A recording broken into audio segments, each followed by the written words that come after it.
Good morning বন্ধুরা, এখন আমরা দাঁড়িয়ে আছি সুন্দরবন অঞ্চলের প্লট নাম্বার জি।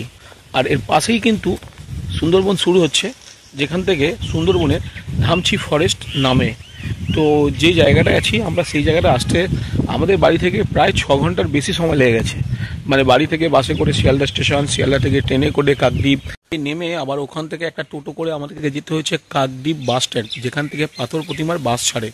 বাসে করে পাথর বাজার, আবার সেই পাথর বাজার থেকে আবার একটা টোটো, সেখান থেকে হচ্ছে সার্ভিস ফেরিঘাট, সেই সার্ভিস ফেরিঘাট থেকে আবার একটা লঞ্চ, যে লঞ্চটা এসেছিলো চাঁদমারি বাজার, আবার সেই চাঁদমারি বাজার থেকে আরও একটা টোটো টাইপের লম্বা একটা গাড়ি, যেখানে আমরা গিয়েছিলাম টটের বাজার। আর টটের বাজার থেকে আমাদেরকে রিসিভ করতে এসেছিল গুরুপ্রসাদ মণ্ডল মহাশয়। সেখান থেকেও প্রায় মোটামুটি 8 থেকে 9 কিলোমিটার দূর আমরা ওই বাইকে করে তারপর ওনার বাড়িতে পৌঁছলাম। তো বাড়ির বাইরের ভিউটা আপনাদেরকে দেখাচ্ছি। কত সুন্দর বাড়ি, গ্রামের মধ্যে একদম প্রচুর ফাঁকা জায়গা, আর এখানে যেরকম স্পেস আছে আর সেই রকম মুক্ত হাওয়াও আছে। যেহেতু সকালবেলা থেকে আমরা ঘর থেকে বেরিয়েছি, তাই শরীরের মধ্যে একটু ক্লান্তি ছিল। সামনে একটা বিশাল বড় পুকুর পেয়ে আর লোভ সামলাতে পারলাম না, চলে গেলাম পুকুরে চান করতে।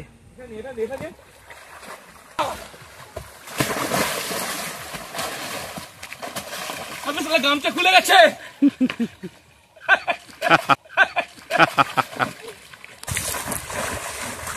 ধর প্রায় মিনিট 30 পুকুরে চান করার পর এবার সোজা চলে গেলাম ঘরের রান্নাঘরের পেছনে, যেখানে বসে খাওয়ার জায়গা।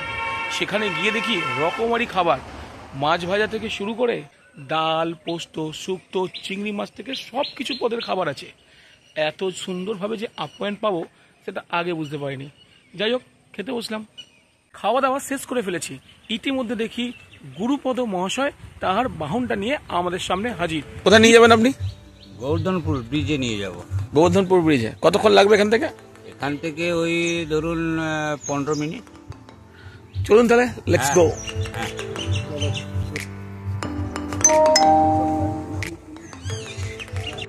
আমরা এখন এগিয়ে চলছি গোবর্ধন ব্রিজের উদ্দেশ্যে। আর আমাদের ড্রাইভারদা এবং আমাদের পথ প্রদর্শক মিস্টার গুরুপ্রসাদ মণ্ডল মহাশয়ের গাড়ি করে, দেখুন যেমন হেলিকপ্টারের মধ্যে উড়ে যায়, সেমনি গ্রামের রাস্তা থেকে হেলিকপ্টারের মধ্যে উড়ে আমরা যাচ্ছি। আর 3 জন মিলে যাচ্ছি, যেন মনে হচ্ছে উইন্ডো সিটে বসে আছি।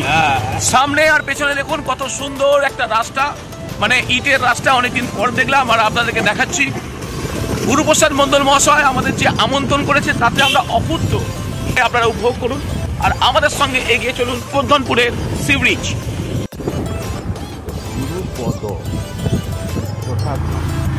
গুরুপদ মণ্ডল ইটের রাস্তা শেষ করে এবার আমরা চলে এসেছি কংক্রিটের রাস্তা। গাড়ি কিন্তু খুব স্পিডে যাচ্ছে। আর পেছনে গোবর্ধনপুর যাব বলে ঠিক করে প্রথমে আমরা গেলাম সীতারামপুর সি ব্রিজে। আর সীতারামপুর সি ব্রিজে যাওয়ার আগে একটা ছোট মাটির রাস্তা ছিল, যেখান থেকে অজয় সুন্দরভাবে আমাদের গাড়িটা পার করে সি ব্রিজে একটা বাঁধ আছে, সেই বাঁধের উপর নিয়ে গেল। এখানে যে নবনির্মিত যে বাঁধটি, সেই বাঁধটির নাম হচ্ছে আয়লা বাঁধ।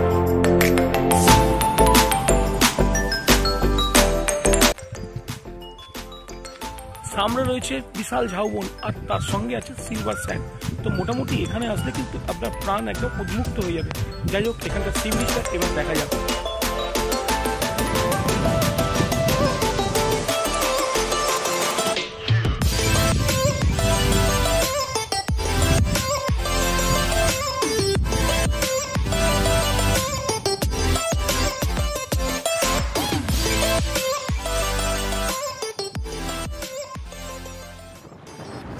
সীতারামপুর সি ব্রিজ দর্শন করার পর এবার আমরা এগিয়ে চললাম প্লট নাম্বার জি এর একদম শেষ প্রান্ত, যেটাকে বলে কি 0 পয়েন্ট।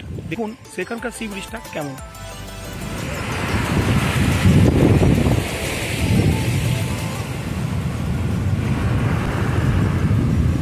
আমি যেখানে দাঁড়িয়েছি আমার পেছনে একদম বাঁধটা ভেঙে গেছে। দেখতে পাচ্ছেন সমুদ্রের জল কিরকম ভাবে হু করে গ্রামে ঢুকছে। তো এইরকম বিপদমুখী ভাবে যারা মাছ চাষ করে তারাও এখানে থাকে। সামনে একটা দূরে ঝাউবন আছে, ওখানে পরে নিয়ে যাবো। তো এখানকার সমুদ্র দেখুন এখন কিরকম উত্তল।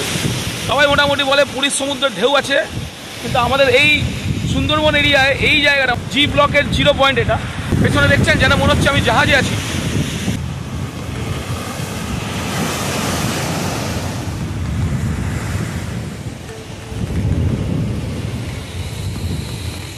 এখানে এসে দেখি দুরন্ত গতিতে কিন্তু বাঁধ নির্মাণের কাজ চলছে।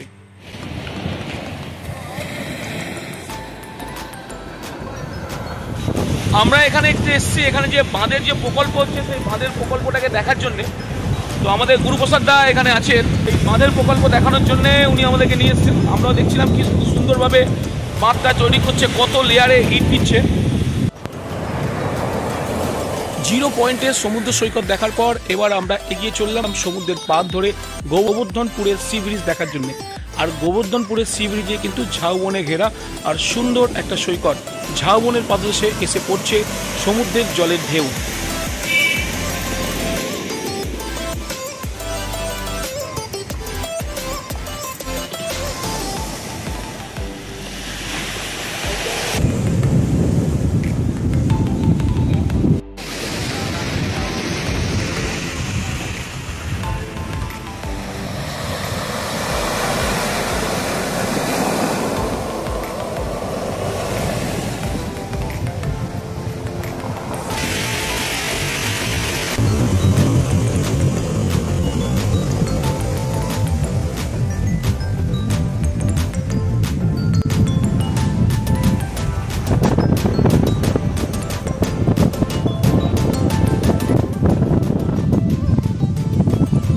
প্রায় ঘন্টা চারেক গোবর্ধন সি ব্রিজের সময় কাটিয়ে আমরা সন্ধে নামার সময় ফিরে এলাম। আর গুরুপদ মণ্ডল মহাশয়ের বাড়িতে আজকের কিন্তু রাত্রিবেলায় খাবারটা ছিল অসাধারণ। আমার ইচ্ছা মতন ছিল দেশি মুরগির মাংস। দেশি মুরগির মাংস রান্নাটা কিন্তু অসাধারণ করেছে। সকালবেলায় ঘুম থেকে ওঠার পর ওনারা জলখাবার ও দুপুরের মধ্যাহ্ন ভোজন করিয়েই তবেই কিন্তু ওনারা আমাদের বাড়ির দিকে রওনা করার জন্য ওনারা নিজেই কিন্তু জেটি ঘাটে এসে আমাদেরকে ছেড়ে দেয়। ওনার এত সুন্দর আপ্যায়ন ও ওনার এত সুন্দর ভ্রাতৃত্ব বন্ধনের জন্য আমি ওনার কাছে চিরকৃতজ্ঞ রইব। আপনি কখনো কলকাতায় আসুন আর আমাদের একবার সুযোগ দিন আপনার সেবা করার।